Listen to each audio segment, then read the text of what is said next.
Welcome to Property TV. I'm Ian Thomason from Thomason Property, and this month we've got some interesting information with you. Of course, our market update with Kevin Turner, an interesting interview with a Westpac bank manager, and a feature property of the month. But before we get to that, let's go straight to Kevin Turner. Thanks, Kevin.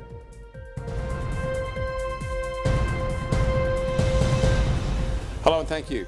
Well, right now there are about 385,000 properties for sale in Australia, according to Louis Christopher from SQM Research.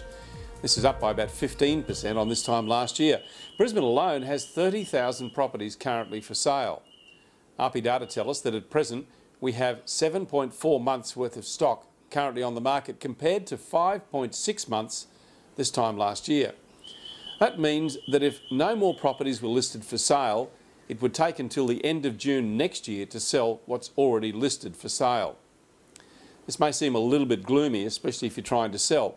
Great if you're a buyer because of the bargaining power that you have and the increased choice as well. But let me make a couple of points. The amount of stock coming on the market is slowing.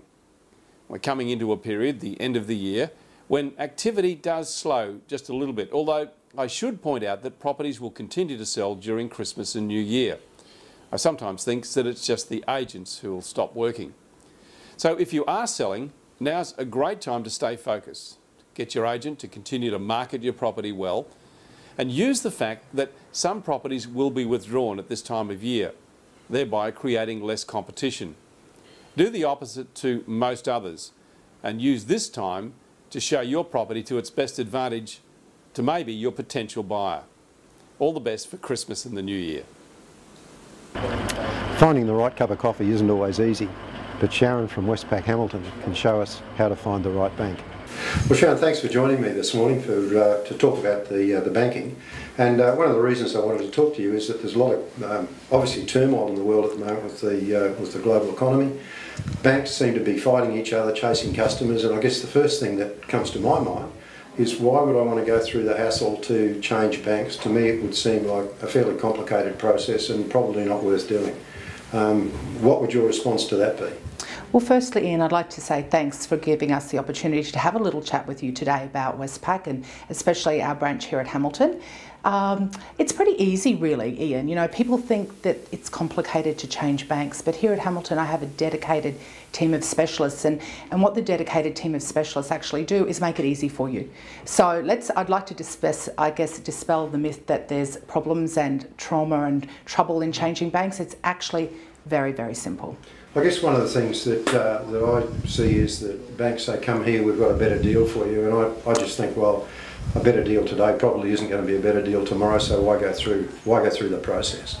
Okay, and there's a lot of reasons why people choose or stay with their banks, and it's usually not about the better deal at all, because products are pretty comparable from bank to bank, but what it really is about is relationship. Yeah. And you know, people stay with their banks for a long time because maybe that's where they started saving when they were a child, or it's a generational thing and people have stayed there for a very long time. And in fact, nobody ever takes the time to have a look and to see if that is actually what they should be doing. Should they be at their bank for those reasons? Sometimes yes, because they have a relationship there, but most of the time we have to look at, are we asking those people the right questions? Do they have the right solutions for their current banking needs? And here at Westpac, what we like to do is we like to have a look at that for the customers. We take a really hands-on approach. As I said, I have a very dedicated team of people here with Kerry and Shane and Rob. They're all here to support me and to support our customers. So at Westpac, we just, as I said, it's all about local. It's all about the people, it's all about what we do. You'll probably see when you came in the door, Ian, that I have my phone number out the front there, and that's been about there for a year now, so people can talk to me whenever they want, and then I can refer them to the required specialist within my team. Sharon, I've got to say that I'm absolutely amazed that you as the manager of this bank have you got your mobile phone on the front of the building. It's just, I find that quite amazing, and I also find it quite interesting. I think it's it's a great indication of the service that, that obviously you offer your clients. Well, a couple of years ago, Westpac put into what they call the local strategy, and they had found through surveying their customers and finding out what their customers really wanted was old-fashioned service. So Westpac went to great lengths to support that, and they made sure that each and every one of their branches, including the one here at Hamilton, had the right people and the right specialists to support the right customers. So we're very transparent here at Westpac. But there's absolutely nothing hidden. You know, we talk to our customers like they're our friends. We want to look after them. We like our customers to be advocates for us, and we look after them accordingly.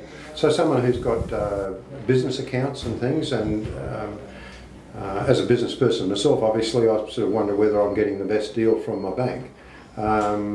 Is there a regular process that you follow up with people and say, hey, listen, have you thought of this and thought of that, and do you get involved to that extent? Ian, there absolutely is. If your primary requirement was around business accounts and things like that, we have what we call a local business banker, and his name's Wally, and he would be, I guess, a little bit at your beck and call, so to speak. So he would be dedicated to making sure that you have all the right products and services that suit your banking requirements. Well, Sharon, thanks very much for spending the time this morning. I must admit I have found it interesting, and you've given me something to think about as to the advantage of being with someone other than someone else, maybe making a change. So yeah, well, appreciate all I your can time, say, Ian, is let's book you in with the right person. Okay, well, let's do that.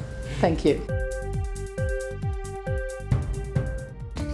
Tranquility, serenity and beauty are just a few words to describe this unique and distinctive three-level family home on the Redcliffe Peninsula. The options are endless. 3 generations under the one roof, a large family with separate living zones for space and privacy, or a home with a seaside bed and breakfast. Each level can be self-contained with a kitchen and 2 bedrooms, living areas and decks, balconies or patios, all providing spectacular water views. With air conditioning, a security system and wiring in place for a lift, everything is being done for you. Endless summer days await you with your 10-metre roofed, sparkling saltwater in-ground pool, where family and friends can gather for a swim and enjoy the large tiled barbecue area. Or grab a bottle of wine and head to the top floor, where you can relax and enjoy the 360-degree views of Moreton Bay, North Stradbroke and the Port of Brisbane. So if you want to soar like an eagle, feel the free-flowing breezes and watch the ever-changing landscape, then this unique house may be just what you're looking for. Well, I'm sure you'll agree with me. That's a really interesting property that we've got featured this month. If you'd like any information about that or any other property, don't hesitate to contact our office on 3262 1466 or visit our website thomasonproperty.com.au. Have a great Christmas, and I look forward to seeing you next year.